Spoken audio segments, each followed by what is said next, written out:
नमस्कार दोस्तों, डोल में पोल चैनल में आप सभी मित्रों का हृदय से अभिनंदन करता हूं। दोस्तों, आज मैं आपको गया तीर्थ के बारे में बताऊंगा, जहां जाकर के बिहार में है और जहां जाकर के तमाम हमारे हिंदू भाई अपने जो पितर हैं, जो मृतक हो चुके हैं, उनके उद्धार के लिए वहां जाते हैं और किस तरह से वहां पंडों के जाल में फंसकर अपनी लूट कराते हैं। इस जानकारी को आप तक पहुंचाने का मेरा मकसद यही है कि देखिए इस हिंदू धर्म में कैसी कैसे अंधविश्वास हैं, कैसे कैसे कर्म कांड हैं कि जीते जी तो जीते जी, लेकिन मरे हुए पितरों के नाम पर भी लोगों की कैसी खुली लूट होती है और लोग भी कैसे अंधभक्त बनकर अंधास्थावश, अंधश्रद्धावश, अंधविश्वास कैसे अपनी जो है खुली लूट कराते हैं। दोस्तों, आइए देखते हैं कि देखिए धर्म के नाम पर ब्राह्मणों द्वारा हमारे हिंदू धर्म ग्रंथों में और ऐतिहासिक धार्मिक स्थलों पर अपनी रोजी रोटी और लूट की प्रवृत्ति कायम रखने के लिए एक से बढ़कर एक जाल बुने गए हैं। इस जाल से हिंदू धर्मावलंबी जीते जी तो जकड़े ही रहते हैं, मृत्यु के बाद भी उनकी आत्मा को स्वर्ग तक पहुंचाने का ठेका गया के पंडों ने ले रखा है। इनके द्वारा यहाँ पितरों यानी पुरखों की आत्मा को स्वर्ग तक पहुंचाने के लिए श्राद्ध और पिंडदान होता है। और दोस्तों, ये इस वैज्ञानिक युग में भी बड़े जोर शोर से जारी है। दोस्तों, ये अंधविश्वास गया के पंडों को इस बात का गर्व है कि संसार में गया ही एकमात्र ऐसा तीर्थ स्थल है जहां ब्राह्मणों को भोजन कराने से पितरों को तृप्ति मिलती है। यानी ब्राह्मणों को भोजन कराइए और पितरों को तृप्ति मिलती है, ऐसा गया के पंडों का मानना है। मुंडन, श्राद्ध, पिंडदान कराने से कुल की यानी खानदान की और पुरखों की आत्माएं बैकुंठ चली जाती हैं, चाहे उन्होंने पितरों ने अपने जीवन में कितने ही पाप कर्म क्यों न किए हों। गयासुर के नाम पर ये गया तीर्थ पड़ा। दोस्तों, कैसे देखिए, वायु पुराण में एक कथा आती है जिसके अनुसार ब्रह्मा ने सृष्टि रचते समय गयासुर नामक एक दैत्य को भी उत्पन्न किया। देखिए, ये ब्रह्मा जी जो है सबको ही पैदा करते थे। ये पैदा करने की मशीन थे, मुख से भी निकाल देते थे, बाहुओं से, भुजाओं से, अंगूठे से, नाखून से, सब जगह से, छींक से, सब जगह से इनके बच्चे पैदा हो जाते थे। तो इन्होंने इसी तरह गयासुर नामक एक दैत्य को भी उत्पन्न किया। उस दैत्य ने कोलाहल पर्वत पर, कौन से पर्वत पर? कोलाहल पर्वत पर जाकर घोर तपस्या की। पता नहीं क्यों तपस्या करने चले जाते थे। माँ ने पैदा किया था तुझे, भाई तपस्या करने की क्या जरूरत पड़ी थी? क्या और इससे ज्यादा क्या लेना देना था कि ब्रह्मा जी पिताजी थे, उनसे पैदा हुआ था। लेकिन उसे भी घोर तपस्या की जरूरत पड़ी और कोलाहल पर्वत पर जाकर के घोर तपस्या की। तो उसे देख करके इंद्र घबरा गए कि कहीं उनका सिंहासन न छीन ले। यहां आकर के इंद्र को हमेशा अपनी कुर्सी छीन जाने का बड़ा भय रहता था। तो वह अन्य देवताओं को साथ लेकर ब्रह्मा के पास गया इंद्र, और गयासुर की तपस्या के विषय में बताया कि ब्रह्मा जी, एक गयासुर नाम का राक्षस है, वो बड़ी घोर तपस्या कर रहा है और कहीं मेरा इंद्रासन नहीं छिना ले, तो इसका कुछ उपाय बताइए। तो ब्रह्मा ने कहा कि चलो शिव जी के पास चलते हैं, वो ही कुछ बताएंगे। और शिव जी ने सब देवताओं को साथ लिया। शिव जी बोले कि चलो विष्णु जी के पास चलते हैं। तो वो विष्णु के पास ले जाते हैं। अंत में फिर विष्णु के पास ही ठिकाना होता था। यानी देवताओं को राजनीति करनी पड़ती थी। विष्णु ने गयासुर से जाकर कहा, विष्णु जी पहुंचे गयासुर के पास, कि तुम्हारी तपस्या से प्रसन्न हूं बेटा, तुम वर मांग लो। गयासुर ने वर मांगा कि मेरे स्पर्श से यानी छूने मात्र से सुर, असुर, कीट, पतंग, पापी, ऋषि, मुनि, प्रेत आदि पवित्र होकर मुक्ति प्राप्त करें। अब उसको क्या जरूरत पड़ी थी सबके इतना ठेका लेने की? तो गयासुर ने वर मांगा कि महाराज ऐसा वर दे दीजिए मुझे विष्णु जी कि मेरे छूने से सुर, असुर, कीट, पतंग, पापी, ऋषि, मुनि, प्रेत, भूत सभी पवित्र होकर मुक्ति प्राप्त हो जाए। उसी दिन से गयासुर के दर्शन विष्णु जी कह के चले गए तथास्तु एवं मस्तु। तो उसी दिन से गयासुर के दर्शन और स्पर्श से सभी जीव मुक्ति प्राप्त कर बैकुंठ को जाने लगे। देख, इंद्र ब्रह्मा आदि देवगण फिर दौड़े दौड़े विष्णु के पास गए और बोले, गयासुर के स्पर्श से पृथ्वी के सारी प्राणी बैकुंठ चले आ रहे हैं, ये क्या कर दिया महाराज आपने, है कि वो जिसे भी छू लेता है वो सभी प्राणी बैकुंठ को चले आ रहे हैं, कोई उपाय कीजिए, अन्यथा पृथ्वी तो जनशून्य हो जाएगी, सब जो है बैकुंठ में ही आ जाएंगे पृथ्वी को छोड़ के, कुछ उपाय कीजिए महाराज। विष्णु ने ब्रह्मा से कहा कि जाइए गयासुर के पास और गयासुर के शरीर को आप यज्ञ के लिए मांग लीजिए। तो ब्रह्मा पहुंचे गयासुर के पास और गयासुर से कहा कि भाई ये अपना जो शरीर है हमें यज्ञ के लिए दान में दे दीजिए। शरीर पर कौन सा यज्ञ होता है ये ब्रह्मा ही जानते होंगे कि शरीर पर कौन सा यज्ञ होता है। उससे जाकर के ब्रह्मा जी ने कहा कि शरीर को यज्ञ के लिए दे दीजिए दान में। गयासुर उत्तर दिशा की ओर सिर रखकर सो गया। यज्ञ के समाप्त होने पर अब सो गया वो और उसके ऊपर यज्ञ किया फिर ब्रह्मा आदि देवताओं ने। तो सो गया सभी देवताओं सहित ब्रह्मा गयासुर के सिर पर सवार हो गए। अब उसके गयासुर के सिर पर सवार हो गए ब्रह्मा जी जब वो सो गया तब यज्ञ की समाप्ति पर। ये देखिए कितनी बेतुकी बात है, एक व्यक्ति के सिर पर कोट कोट देवगण सवार हो गए, ब्रह्मा सहित सभी देवगण सवार हो गए। गयासुर का शरीर हिलने लगा, उसके शरीर पर देवनामी शिला रखी गई, तब भी शरीर स्थिर नहीं हुआ। सारे देवता लद गए तो भी शरीर बंद नहीं हुआ हिलने से। एक शिला भी रख दी देवनामी शिला, तब भी जो है उसका शरीर स्थिर नहीं हुआ, हिलता रहा। अंत में स्वयं फिर विष्णु करते थे इसका इलाज जो अंत में उन्होंने गदा ली और शिला के पत्थर पर विराजे, गदा लेकर के पत्थर पर बैठ गए और गयासुर का शरीर हिलना डुलना तब बंद हुआ। विष्णु ने इसी समय गयासुर को फिर ये वर दिया, इस शिला पर सभी देवगण हमेशा रहेंगे, तेरे ऊपर जो शिला रखी है इस पर हम सब देवता रहेंगे, यह तीर्थ स्थान तुम्हारे नाम से प्रसिद्ध होगा गयासुर, और जिन पितरों के लिए यहाँ पिंडदान होगा वे सभी पापों से मुक्त होकर ब्रह्मलोक के वासी होंगे। कहाँ जाएंगे? सब ब्रह्मलोक में जाएंगे, पहले बैकुंठ जा रहे थे। तो दोस्तों इस तरह से ये गया के लिए कहानी गढ़ दी। आप देखते ही हैं हर तीर्थ के लिए इसी प्रकार की तमाम कहानियां गढ़ दी गई हैं। तो ये कहानी जैसे आप देखते हैं कितनी बेतुकी है। एक व्यक्ति के स्वर्ग में चले जाने के वजह से उसी व्यक्ति के द्वारा लाखों करोड़ों व्यक्तियों को जो पापी भी हो स्वर्ग में भेजे जाने संबंधी वर देवताओं ने कैसे दे दिया। पहले तो सोचना चाहिए था कि भाई छूने से सारे प्राणी चले जाएंगे, तो विष्णु जी ने उस समय नहीं कोई सोच विचार किया और वरदान दे दिया, और जब सब जाने लगे तो देवता परेशान हो गए। फिर गयासुर को महान तपस्वी के रूप में दिखाया गया है, न कि असुर के रूप में। फिर तो दिखाएंगे ही, जब उसका कल्याण कर दिया, शिला रख करके बैठ गए उस पर, सभी देवता लद गए तो मर गया और उसको जो है फिर तीर्थ बना दिया। इस कहानी में आगे ये भी बताया गया है कि देवताओं ने ब्राह्मणों को इतना द्रव्य दान किया, ब्राह्मण आ गए सब देख करके, अरे यहाँ तो विष्णु जी और इंद्र जी और सारे ब्रह्मा जी सभी देवता हैं, शंकर जी, चलो। तो जैसे ही ब्राह्मण आए तो सारे देवता जो खजाना लाए थे अपने साथ, ब्राह्मणों को इतना द्रव्य दान दिया कि उन्हें आजीवन मांगने की जरूरत ही नहीं पड़े। देखिए ब्राह्मणों की मौज आ गई।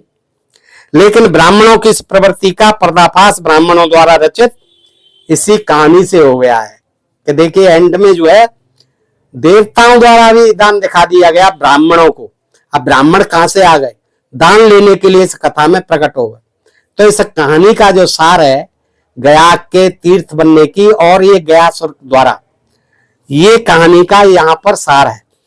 कुछ काल बीतने पर फिर क्या किया ब्राह्मणों ने? द्रव्य के लिए धर्म यज्ञ किया।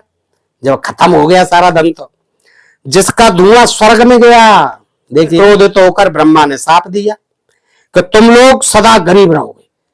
यार हम इतना दे आए थे, तुम्हारा पेट ही नहीं भर रहा है, तुम्हारा कभी पेट भरेगा भी नहीं और सदा तुम जो है गरीब ही रहोगे। ब्राह्मणों के गिड़गिड़ाने पर फिर गिड़गिड़ाए ब्राह्मण जो है कि महाराज ये क्या कर रहे हो आप?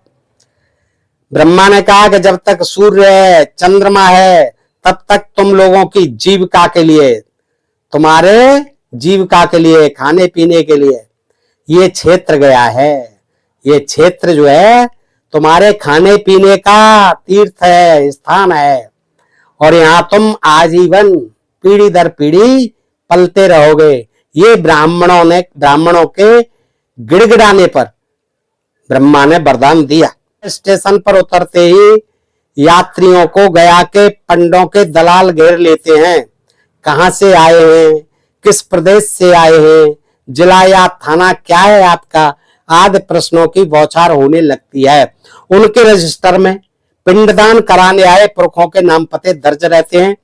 पुरखों के नाम बता देने पर वे झट बतला देते हैं, अरे अमुक आपका पंडा है, उसके पास जाइए, वो है आपका पंडा। ये दलाल पिंडदान कराने वाले व्यक्ति को पंडे तक पहुंचा देते हैं, जिसके एवज में उन्हें कुछ रुपए दलाली के रूप में प्राप्त हो जाते हैं। इन दलालों के रूप में चोर, डाकू, लुटेरे आदि भी रहते हैं, जो आगंतुकों का पर्स लूट लिया करते हैं। इस तरह की कई घटनाएं गया में घटित होती रहती हैं और ज्यादातर तीर्थों में होती रहती हैं। ये चोरी की, लूट की, डकैती की घटनाएं तमाम जगह होती रहती हैं। अब देखिए यहाँ एक विष्णुपद मंदिर है, उसके बारे में बताते हैं। कहते हैं कि विष्णुपद मंदिर पहले बहुत छोटे रूप में था। इस छोटे रूप को गयासुर के शरीर पर रखी गई, जो गया के ऊपर रखी थी, गयासुर के ऊपर देवनामी शिला के रूप में ही जाना जाता था। उसी को विष्णु मंदिर कहते थे, विष्णुपद मंदिर, क्योंकि उस पर बैठे थे विष्णु जी गदा लेकर, जिस पर विष्णु के एक पांव का निशान भी, ये पैर के निशान भी शिलाओं पर ज्यादातर जगह पर इन देवी देवताओं के मिलते हैं, बना दिए जाते हैं सब। तो जो विष्णु के पांव का एक निशान था, उस पर कुछ नहीं था, ज्यादा कोई मंदिर नहीं था, केवल वो देवनामी शिला ही थी। एक ही पत्थर के विशाल टुकड़े की बात तो सोची जा सकती है, लेकिन उस पत्थर पर पांव का निशान कैसे बन गया, यह गले से उतरने वाली बात नहीं है। और अगर यह मान भी लिया जाए तो इस पत्थर पर विष्णु के एक ही पांव का चिन्ह कैसे बना, दोनों पांवों के निशान क्यों नहीं बने। देवनामी शिला के संबंध में भी एक कहानी वहां सुनने को मिलती है, देवनामी शिला के बारे में, कि धर्मराज की एक कन्या थी, धर्मव्रता उसका नाम था। उसे योग्य वर नहीं मिला तो धर्मराज ने उससे कहा कि वह वन में जाकर वर के लिए तपस्या कर। क्या कहा अपनी बेटी से कि बेटी यहां तो कोई वर तेरे योग्य नहीं है, तू चली जा वन को और वहां जाकर के तपस्या कर। तो पिता की बात मान करके धर्मव्रता जो है वन में चली जाती है और वहां तपस्या करती है।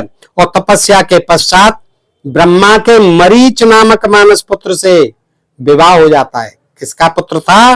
ब्रह्मा का। कौन? मरीच, ये मानस पुत्र था। उससे धर्मराज की इस पुत्री की शादी हो जाती है। एक दिन मरीच कहीं से थके हुए आए और धर्मव्रता से बोले, मैं सोता हूं, तुम मेरे पांव दबाओ। थका हारा हुआ आया था, उसने कहा धर्मव्रता से कि मैं सोता हूं, तुम मेरे पांव दबाओ। धर्मव्रता पांव दबाने लगी, मरीच सो गए, फिर भी वह पांव दबाती रही। तभी ब्रह्मा आ गए। धर्मव्रता पांव दबाना छोड़ अपने ससुर ब्रह्मा के स्वागत सत्कार में लग गई। मरीचि की नींद खुली तो उन्होंने धर्मव्रता को पांव न दबाते हुए देख साप दे दिया कि तुम शिला हो जाओ, जैसे गौतम ने दे दिया था, गौतम ऋषि ने अहिल्या को शिला हो जाओ। ऐसे ही इसने देखा, पिताजी की चिंता नहीं थी, ये देवताओं की भी देखिए। मरीचि पुत्र होते हैं ब्रह्मा जी के, ब्रह्मा जी पहुंच जाते हैं तो पैर दबाना बंद करके, और ये तो होता ही है हमारी संस्कृति में कि पिताजी आ जाएं, पिताजी सेवा शुश्रूषा तो करनी पड़ेगी, पानी भी देना पड़ेगा, उन्हें खाना भी देना पड़ेगा। तो ये बड़ा बुरा लगा मरीचि को कि ये क्या किया तूने, मेरे पांव दबाना कैसे बंद कर दिया। देखिए यह है स्त्रियों का स्थान हमारे धर्म शास्त्रों में। पैर दबाती रहो, बस हम सोते रहे, पिताजी आ जाए कोई मतलब नहीं, दबाती रहो तुम, तो शिला हो जाओ। इसलिए ये जो है देवनामी शिला बन गई थी, जिसको गयासुर के ऊपर रख दिया गया। मरीच के हिसाब से शिला हो जाने पर धर्मव्रता ने विष्णु की घोर तपस्या की। फिर किसकी तपस्या की? फिर विष्णु की। और उनसे यह वर मांगा कि मुझ पर जो मनुष्य यानी शिला पर जो मनुष्य स्नान पूजा आदि करके दान करेगा उसके पितरों को मुक्ति मिले। ये देखिए कितनी उसकी अच्छी कामना थी, बड़ी शुभकामना वाली थी, शुभचिंतक थी। सबके पितरों की वो शिला, और वो फिर विष्णु से वरदान मांगती है तपस्या करने के पश्चात कि मुझ पर जो व्यक्ति स्नान करेगा, पूजा करेगा और पूजा आदि करके ब्राह्मणों को दान देगा उसके पितरों को मुक्ति मिलेगी, ऐसा वरदान दो। तो ब्रह्मा विष्णु जी ने उसको यही वरदान दिया। ये थी देवनामी शिला की कहानी। गया से जुड़ी सैकड़ों कहानियां हैं और हर कहानी में पितरों की मुक्ति की बात जुड़ी है। लगता है कि पंडों द्वारा सुनियोजित ढंग से फैलाए गए ढोंग और उस ढोंग पर असलियत की मोहर लगाने के लिए तरह तरह की किंवदंतियां गढ़ी, और जिनके आधार पर आज पढ़े लिखे लोग पितरों को स्वर्ग तक पहुंचाने के नाम पर हजारों रुपए बर्बाद करने से नहीं चूकते।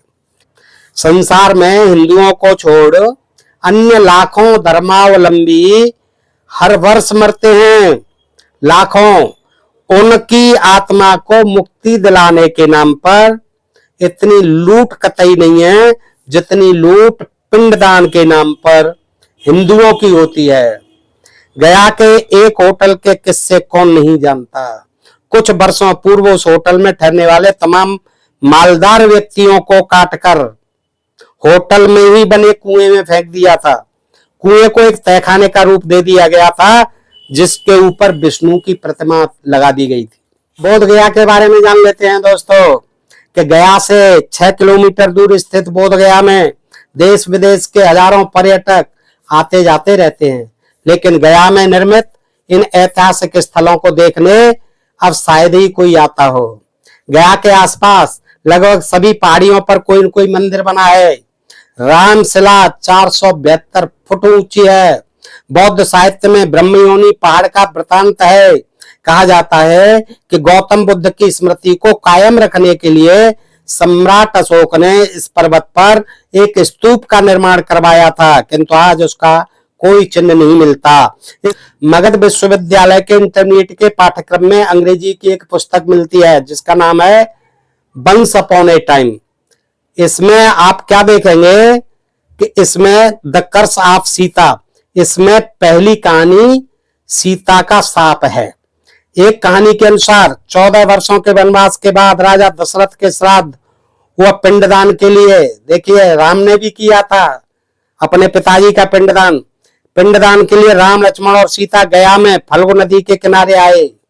राम ने कोई वस्तु लाने के लिए लक्ष्मण को भेजा। लक्ष्मण को लौटने में विलंब हुआ तो राम ही लाने चले गए, माने चलो मैं खुद ही ले आता हूं। उनको भी काफी विलंब हो गया, श्राद्ध का समय बीत रहा था। यह देख सीता ने क्या किया, गौ, अग्नि, केतकी फूल वह फल्गु नदी को साक्षी मानकर स्वयं श्राद्ध कर दिया। उन्होंने कहा ये दोनों तो जो है गैर हाजिर हो गए, आ ही नहीं रहे हैं। तो सीता ने गौ यानी गाय, अग्नि और केतकी के फूल और फल्गु नदी को साक्षी मान करके श्राद्ध कर दिया। राम और लक्ष्मण लौटे तो सीता ने श्राद्ध कर देने की बात कही कि महाराज मैंने तो कर दिया श्राद्ध। राम को विश्वास नहीं हुआ। उन्होंने सीता के कहने पर, राम को विश्वास नहीं हुआ बिल्कुल कि कैसे कर दिया इतनी जल्दी। तो उन्होंने सीता के कहने पर गौ, अग्नि, केतकी फूल वह फल्गु नदी से पूछा कि बताओ भाई। पहले गाय से पूछा, फिर अग्नि से पूछा, केतकी के फूल से पूछा और फल्गु नदी से पूछा कि बताइए सीता ने श्राद्ध किया है या नहीं। तो ये चारों मुकर गए। गाय ने भी मना कर दिया, अग्नि ने भी मना कर दिया, केतकी फूल और फल्गु नदी ने भी मना कर दिया। तो जब सीता ने साक्षी माना था तो ये मुकर क्यों गए। इन्हें मुकरते देख सीता ने क्रोध में आकर श्राप दे दिया। गौ को यह श्राप मिला कि आज तक तुम पवित्र वस्तुओं का सेवन करती थी, लेकिन अब अपवित्र वस्तुएं भी खाओगी। और यही कारण है कि आपने देखा है तमाम जो है कचरे में मुंह मारती फिरती हैं आज की गाय, तमाम अपवित्र चीजों को खाती हुई आपने देखी होंगी। ये सीता का ही शाप है। सीता ने अग्नि को भी शाप दिया, कहा तुम्हारे संपर्क में आकर सब वस्तुएं नष्ट हो जाएंगी। क्या पहले नष्ट नहीं होती थी? सब नष्ट हो जाएंगे। केतकी फूल को साप मिला, क्या साप मिला? तुम्हें देवताओं पर नहीं चढ़ाया जाएगा, तुम अपवित्र हो। और फल्गु नदी को सीता ने साप दिया कि यह अंतः सलिला हो जाएगी, सूख जाएगी। प्रश्न यह उठता है कि मगध विश्वविद्यालय के शिक्षाविदों ने क्या सोच समझकर इस कहानी को पाठ्यक्रम में रखा? इस कहानी से क्या शिक्षा मिलती है? क्या यह देश के नवयुवकों के साथ खिलवाड़ नहीं है? इस तरह की कथा कहानियां पाठ्यक्रमों में पढ़ाया जाना क्या देखिए उनके जीवन के साथ, भविष्य के साथ खिलवाड़ नहीं है बच्चों के? क्या यह कहानी अफीम की गोली की तरह उनके सोचने समझने की शक्ति को छीन नहीं करती है? इस तरह की बातें पढ़ करके क्या देखिए अंधविश्वास उनके दिलों में कितना गहरा बैठ जाएगा। अगर यह मान भी लिया जाए कि सीता के साथ से ही फल्गु नदी अंतः सलिला हो गई, तो हर वर्ष फल्गु नदी में भीषण बाढ़ क्यों आती है? फिर भी बाढ़ आ जाती है उसमें वर्षा के दिनों में। सच तो यह है कि फल्गु नदी एक पहाड़ी नदी है और विष्णुपद मंदिर का क्षेत्र अन्य स्थानों की अपेक्षा कुछ ऊंचे स्थान पर है। यह सर्वविदित है कि नदी की सतह के नीचे बालू की सतह पर पानी की धारा बनी रहती है। 10-15 फुट खुदाई के बाद पानी निकला है, तो क्या आश्चर्य है। पिंडदान देने आए लोग फल्गु नदी में कुआं खुदवाकर पितरों को तर्पण देते हैं। फल्गु नदी में कुआं खुदवाते हैं देखिए। इसके बाद श्राद्ध व पिंडदान का कार्य संपन्न होता है। पुनपुन नदी में भी स्नान कर बहुत से लोग पहला पिंडदान करते हैं। पिंडदान के लिए यहाँ 45 वेदियां बनी हैं। कहा जाता है कि प्राचीन काल में यहाँ एक वर्ष में श्राद्ध संपन्न होता था। पहले पिंडदान के लिए 360 वेदियां थीं। हर वर्ष आश्विन महीने में पितृपक्ष के समय यहाँ 2 से 3 लाख लोग पितरों को तर्पण देने, श्राद्ध व पिंडदान करने आते हैं। सिर्फ उस दौरान यह करोड़ों रुपयों का चढ़ावा दान दक्षिणा के रूप में विष्णुपद मंदिर में चढ़ता है, जिसे मंदिर के प्रबंध से जुड़े कुछ पंडे आपस में बांट लेते हैं। दोस्तों, देश की औसत जनसंख्या गरीबी की रेखा के नीचे अपना गुजर बसर करती है, लेकिन धर्म के नाम पर, आत्माओं की मुक्ति के नाम पर, सड़ी गली रूढ़ियों और अंधविश्वासों के नाम पर उन्हें कब तक बरगलाकर लूटा जाता रहेगा।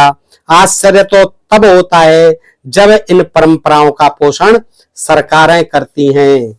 और दोस्तों, आप देखते हैं कि आज सरकारों के संरक्षण में ही देश में अंधविश्वास फैलाने वाले, कर्मकांड फैलाने वाले, तमाम उल्टी सीधी कथा कहानियां सुनाने वाले जनता में कितने ही बाबा और बाई जो है अवतरित हो चुके हैं, जो कि जनता को इस अंधविश्वास के जाल से निकलने देना ही नहीं चाहते। और होना तो ये चाहिए कि अब अंधविश्वास से मुक्ति पाकर देश को वैज्ञानिक चिंतन की ओर बढ़ना चाहिए, वैज्ञानिक बनने की ओर अग्रसर होना चाहिए। तभी हमारे देश का विकास होगा, तभी हमारे देश का कल्याण होगा। दोस्तों, बताइए जानकारी आपको कैसी लगी? अच्छी लगी हो तो मित्रों में भी शेयर करें। फिर मिलते हैं ऐसी किसी जानकारी के साथ अगले वीडियो में। तब तक आप सब मित्रों का हृदय से आभार, नमस्कार, जय हिंद, जय भारत। दोस्तों।